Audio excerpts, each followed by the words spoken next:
I slipped a little yesterday and didn't do a third instalment of the Liars of the Year. But the third instalment I'll give you today, and I'll try and give you a fourth instalment today before we go to bed. The third instalment it must be Rishi Sunak. You'll think it would be somebody else, because I don't think Rishi Sunak is right at the top of the tree, but I think Rishi Sunak commands a worthy position for the 12 Liars of Christmas. And it's based not so much on what he's done, but what he claimed to want to do. It's based on his promises. And somebody who doesn't keep his promises, somebody who plays around with wording, is a liar by any other description. Somebody who plays around with nomenclature, somebody who calls something one day and something else another, is playing around with his own language, is playing with himself. And that doesn't get anybody anywhere, does it? The only person who is deceived in Rishi Sunak's wordplay is Rishi Sunak. Let's go back to 2022 when he became Prime Minister, not so long ago. Integrity, professionalism, and accountability is what he claimed at every level. So you could take him on all 4 points: integrity, professionalism, accountability, and at every level. Well, clearly, at every level, that cannot be the case, because the lying goes all the way through, and some liars are accepted and some liars are not, depending on the level of threat that is posed to his own authority. So this is a man who is prepared to accept lies from other people, providing he survives. So that, in other words, is a liar. Somebody who accepts lies from somebody else that he knows to be untrue is conniving in the lie. But there are, I think, if we forget the absurd claim about not having WhatsApp messages, about having to change his phone, and therefore not having the messages pertaining to the beginning of the COVID period when he first became Chancellor. If we forget that bit, there are, I think, 6 instances of major lying that he would have to explain. And running from most recently, his idea that debt is falling. Well, the Office of Budget Responsibility has demonstrated quite clearly, has said quite clearly, this is untrue. It is due to fall between 2027 and 2028, but not now. So it's a government projection, and hopes are not facts. Hopes are fantasy. Fantasy is fiction. Fiction is a form of fact. So you can have some alliteration if you want with F. I hesitate to encourage anybody to go down that route. To get him off, and we'd love to get Rishi off, we could say that Rishi is using the proleptic present, which is where you use the present tense to indicate a future which is certain. So, for example, in the Shakespeare play Macbeth, when the small child gets his neck cut and he turns to his mother and says, "Mother, I am dead." Well, clearly he's not dead in that very moment, otherwise he wouldn't be able to articulate those lines. But his death is inevitable, in the same way that when the bread and wine are taken to the through the iconostasis at the great entrance in the Orthodox tradition, during the week, people will throw themselves on the floor in front of what is clearly just bread and wine, but it is destined inevitably to become the sacrament. So therefore they treat it proleptically as the sacrament. Prolepsis. It's a good word, but Rishi Sunak has not invoked it. Maybe he should. Maybe rather than expanding his income, he should expand his knowledge. Secondly, and we know how much he likes to play around with words. But as I say, at the moment, the playing around is only deceiving himself. Secondly, the idea there's a blanket 20 miles per hour limit in Wales, and that this is the responsibility of the Welsh Assembly. Not true. Not true. You can still drive 70 miles per hour on some roads in Wales. So there isn't a blanket 20-mile per hour speed limit. It's fake. And he was challenged on this by a reporter, a news anchor on Welsh TV, and his response is, "Well, I don't think that's right." That's not quite a denial. So he knew exactly the game he was playing. Again, playing with nomenclature rather than playing with facts. So Rishi Sunak is one of the worst types of liars because he's just playing with words rather than arranging the facts in some sort of fiction that actually works. He's simply deceiving himself. He is not playing with us, he's playing with himself. And it doesn't work with a prime minister. It's embarrassing to watch. His fake cutbacks, deeply embarrassing, where he spoke about where we're stopping heavy-handed measures, taxes on eating meat, new taxes on flying, sorting your rubbish into 7 different bins, all fake. None of that existed. Fake.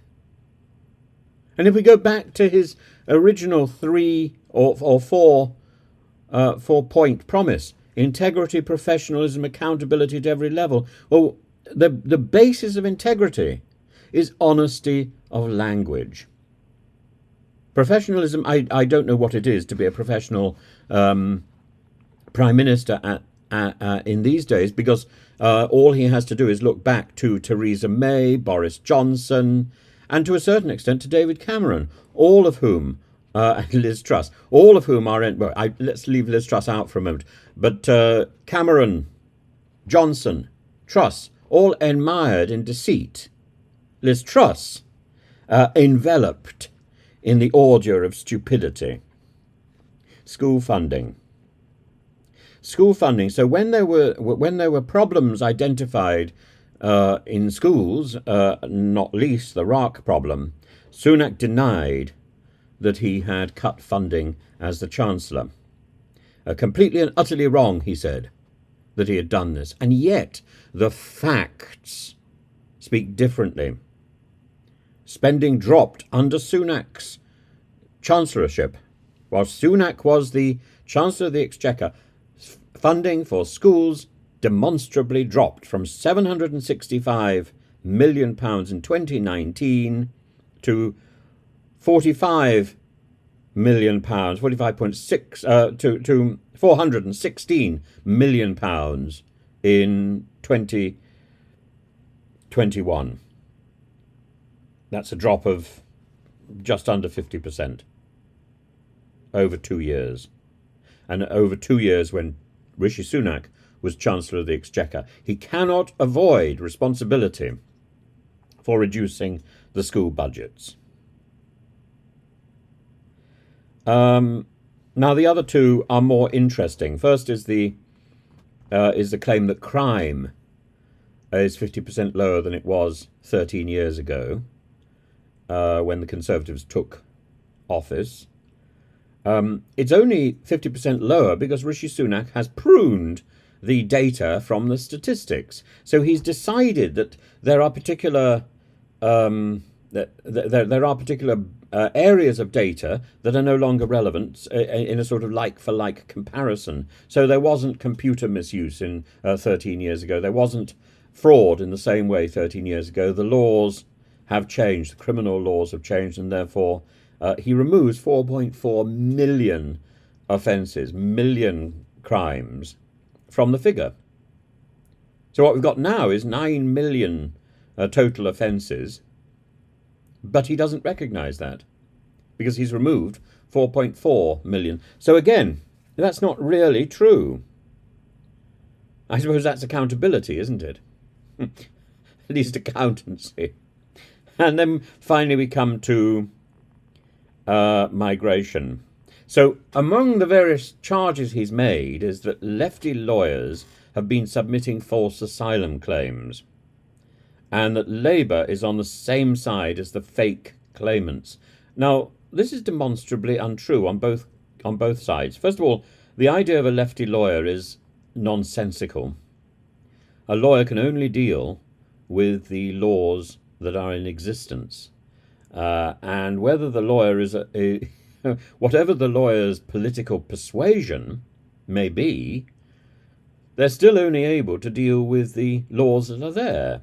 So if the laws aren't tightly defined as Rishi Sunak would like, it's not because of the political persuasion of the lawyers that they are failing. It's because the parliamentarians have failed to define something in a clear and precise way. So to blame law is to shoot himself in the foot, because at the same time as doing this, he is demonstrating contempt for the profession and contempt for the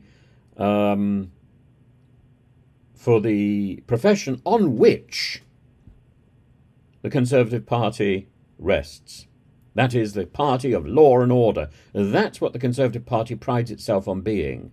So to brandish this term, lefty lawyer, all over the place, to dismiss law, as, for example, to challenge the Court of Appeal, the Supreme Court, and to enact legislation which is going to define something that has been legally defined as unsafe, now safe,